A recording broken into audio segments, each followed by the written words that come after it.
I don't think we judge ourselves on is wins and losses. And obviously a loss, and there are plenty of chances to be able to take control of this game, and it seemed like every time we did, we made a play that let them get the upper hand and let them put them back in control, and we were able to finish it.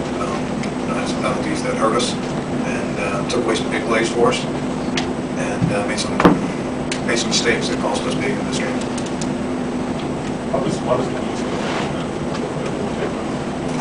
He has a knee. He came back out, came ready. Yeah. You just rushing in. I mean, he was trying to make a stop at the end, and he put around. All of a sudden, you get in the red zone, and you don't need to run very far. He's an absolute warrior. The things that he's dealt with this year, both ankles, both shoulders, and now this knee. Yeah, that was good. You know, big picture. You were upset about the spot that fan right across the field. What happened? Yeah, when I looked at it, the ball was just inside the 1 yard mark, and it was really, really close. And then all of a sudden, we turned around and moved it back half a yard. And officials or players? Well, the officials moved it back half a yard. So I was trying to figure out why that happened. They said that when they originally looked at the spot, their judgment it wasn't first down, but they probably should have measured it right there. But we got to be able to gain a yard. Congratulations to short yardage. What's that? Did they say they really focused on it? Who's that? The officials on the spot. We'll get it tomorrow.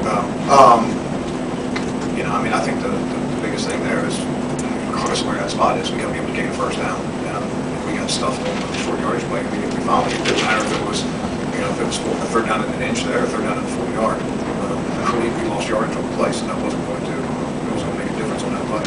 Jim, second to last article that Dante maybe had Calvin in the back of the end zone. Yeah, when he scrambled and then sort of just messed up. Had a chance at it. Jim, it's early to tell, maybe hard to tell right now, but do you think your team improved from the beginning of the year? Let's hit some of that stuff tomorrow. This one's still fresh. Let's leave those sort of in the season evaluations. I've been sort of staying with, hey, look, I'm going to be worried about it Sunday and stuff like that. Let's put this one to bed before we sort of chart any progress or do any things like that. I can give you a hint of where I'm going to go with that, but it's about during the season. It's not about during all seasons, during training camp, during OTAs, all that time. It's about improving. During the season, it's about winning games, and we won 2 games, so there's nothing to really point to positively with that. Yeah, the big one that was obviously you was one of that. We've had that call about 100 times this year, but you don't get a very good look for it. And they had 6 in the box, and 2 gunners and a returner. Because they had 5 guys. They had 5 guys out of the equation. So a lot of people in the league have it. We got to be able to pick that up. It was called a good situation. They gave us the right defense for it, and we didn't execute it, and that hurt us. That was one of the few times our defense has been put in some bad positions. Our defense did a poor job when we actually had good field position. When it was turning the ball over and things like that, we've been responding well. That was giving up a touchdown there. That hurt us. Where do you think you made the most progress from your first game to this game? I think I'll just stick with it. What I talked about there is I don't want to talk about progress. I don't want to talk about anything other than this game and where we are. Keep that. Let's put this one to bed, and then we'll start talking about the season and things like that. You started. I can bring your stat back. Let's digest this game first before we start again and stuff like that. That's why we're having that thing tomorrow. You started Culpepper. Why?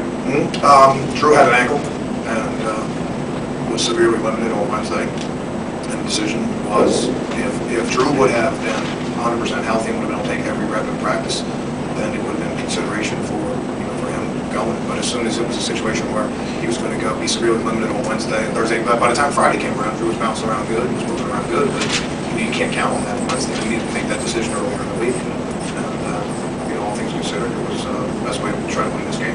You mentioned mistakes in this game. Can you tell if they're mental mistakes or being outmanned mistakes? I don't want to say outmanned.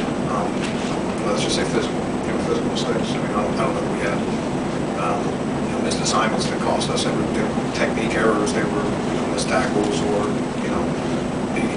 errant pass or something like that. They're more physical mistakes. Let's just categorize it that way rather than outmanned. The first interception, was that what happened? Yeah, that was just miscommunication. They got up and pressed, and then he bailed out of it late. The wide receiver saw the bail, but they didn't see the bail, and he had his adjustment based on press. So, they did a good job the sky's the limit. He wanted to try to make a big play, and they just weren't on the same page from there. Cutler had such an up and down year. Why did he have such a good day today? Yeah, that's how we love it. Could you describe, game's tied, third and 5, deep in their territory, and then you guys rock over, two big plays, just killed you, and that's happened often this year. Describe what went wrong in that play, when that play meant. Yeah, I mean, that was the same defense we used to be third down stop earlier. We've been blitzing a lot. That was a fake blitz. Took away his primary read, and he had enough time where we were able to get the full-game pass rush on. And good attempt to get Garrett and allow the guy to get open down the middle. That was a huge play that, and then the run next series. And those were huge plays in this game. You use Holland a little bit in the 3-4. Does he have a future here as linebacker? I mean, I think that we need to push for sure. I mean, the reason that the kid was part of that package today, and generally it ends up being that way with players, is they do well in practice, they do well in special teams, and you try to find a way to put him into an offensive or defensive package. And he was a guy that, in our minds, had earned playing time. Last week against San Francisco, there was an injury situation. He went out there in the forward linebacker package and short yardage stuff, and did a really nice job in that game. So when you do that, you get trust in the coaching staff, and they put you in different packages and things like that. So it was based on what he did in practice, and based on what he's done with special teams, and also in a limited role last week in San Francisco because of injury. He showed well. Is it safe to say that Derek Williams will not be a kick returner for you guys next year? I think you got to count on players improving. I think that was one of the reasons he was drafted, and I think that's one thing that we need to improve. I think we'll just put it that way, whether that's an individual player improving, whether it's improving by getting someone else. But that was one of the reasons he was drafted. Didn't return any punts this year because he struggled to catch the ball, and then that fumble was critical in that situation. Didn't bring a whole lot of explosiveness to our return game. Our return game was extremely inconsistent this year, particularly on kickoff return. If it isn't a position that doesn't take you, you either have it or don't. You can identify that very early as opposed to a position that develops. I'm at a loss right now, but I'm sure you can find a bunch of guys that probably didn't have a whole lot of success as a rookie that developed into returns. I wouldn't want to just make that statement, or make that blanket statement right there. Just give up on the guy because of one luck. I'm not saying give up on him. I just mean in that role. Right. Plus, I mean give up on him in that role just because of Jim, could you just comment on that for Calvin tonight, some of the positions he puts his body in to make catches? Yeah, that one. No, he's 44 inch vertical. He 6'5". He used all of it to snag that one ball. As soon as the ball was thrown, I said there was no possible way that ball was going to be complete. But he's got great hands.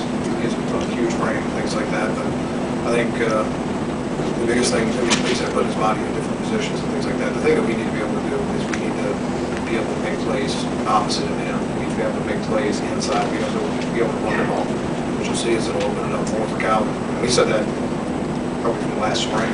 We talked about if we want to see Calvin go, let's get our run game going. If you want Calvin to catch the ball, the other receivers, the tight ends, and running backs, they need to pick it up in the passing game. Calvin's a great player, but we need more around him for him to be able to make more great plays like he made today. What happens over the next 24 hours?